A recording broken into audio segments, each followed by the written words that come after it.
प्रशांत किशोर ने आज फिर एक बार बिहार नवनिर्माण यात्रा की शुरुआत कि चुनाव के बाद बिहार नवनिर्माण अभियान के लिए जनसुराज पूरी ताकत से जनता के बीच में जाए, जनसुराज को जाना है। उसी के तहत मैं हर जिले में एक दिन या 2 दिन बिता रहा हूं, ताकि जनसुराज से जुड़े हुए जो लोग हैं, जो साथी संगठन के हैं, उनके साथ बैठकर विचार विमर्श किया जा सके कि संगठन को कैसे और धारदार, कैसे मजबूत बनाया जाए, ताकि जो बिहार नवनिर्माण का अभियान जब शुरू करें हम लोग जमीन पर, तो संगठन की कमजोरी या कमी की वजह से वो अभियान में कोई कमजोरी ना आए। इसी के लिए आज मैं बगहा में हूँ, आज पूरे दिन यहाँ रहूँगा। जो साथी हमारे साथ जनसुराज के साथ महीनों से जुड़े हुए हैं या अब नया जुड़ना चाहते हैं, उन सभी लोगों से मिलेंगे।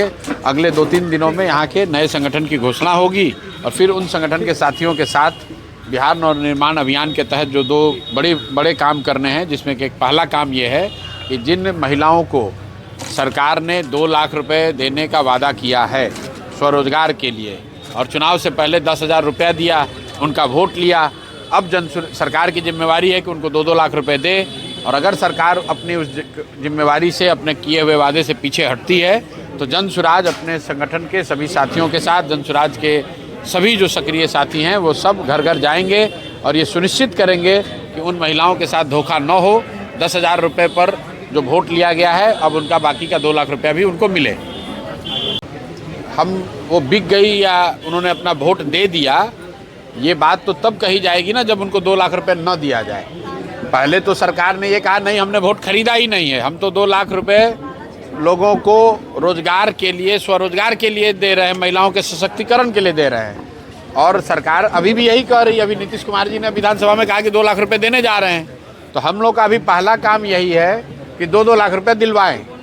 अगर सरकार 2 लाख रुपया नहीं देती है तो स्पष्ट हो जाएगा कि इन्होंने जनता को बेवकूफ़ बनाने के लिए, महिलाओं को ठगने के लिए उनको 10-10 हज़ार रुपया दिया चुनाव के समय, और वोट के बाद वो पैसा नहीं दे रहे हैं। तो पहला, जब तक सरकार पैसा देने से पीछे नहीं हटती है, तब तक हम लोग ये कैसे कह सकते हैं कि उन्होंने 10,000 रुपये तो खर्चा हो गया, 10,000 रुपये तो खर्च हो गया। अब परिवार के बच्चे, उनके पति, उनके बेटे, वो तो जा रहे हैं गुजरात में, तमिलनाडु में मजदूरी करने। तो अब मोदी जी या अमित शाह या नीतीश कुमार आके या तो उनको 2-2 लाख रुपये दिलवाएं, और अगर यहाँ के परिवार को 2-2 लाख रुपये मिल जाता है तो इससे खुशी की कोई बात ही नहीं है। अगर यहाँ के बुजुर्गों को 1100 रुपये मिल रहा है, ये तो बहुत अच्छी बात है। जनसुराज ने बात उठाई, लोगों को 1100 रुपये पेंशन मिलने लगा, या 125 यूनिट बिजली आपकी फ्री हो गई, तो ये बहुत खुशी की बात है। अब वो पेंशन 2,000 रुपये हो जाना चाहिए। हम लोगों ने कहा है कि हर प्रखंड में विश्व स्तरीय एक विद्यालय होना चाहिए। सरकार ने घोषणा की है कि वो बनाने जा रहे हैं। तो अब अगले 1 साल में, 2 साल में ये देखा जाएगा कि खाली घोषणा कर रहे हैं कि ज़मीन पर उस चीज़ को उतारा भी जा रहा है। कांग्रेस और आरजेडी में टूट की खबरें आ रही है, कैसे देखते हैं? आप किसी भी तरह से नहीं देखते, ये उनका मामला, ये कांग्रेस और राजद का मामला, हम लोग को उससे क्या मतलब है भाई। जो चुनाव होता है उसमें जनता सबकी भूमिका तय करती है।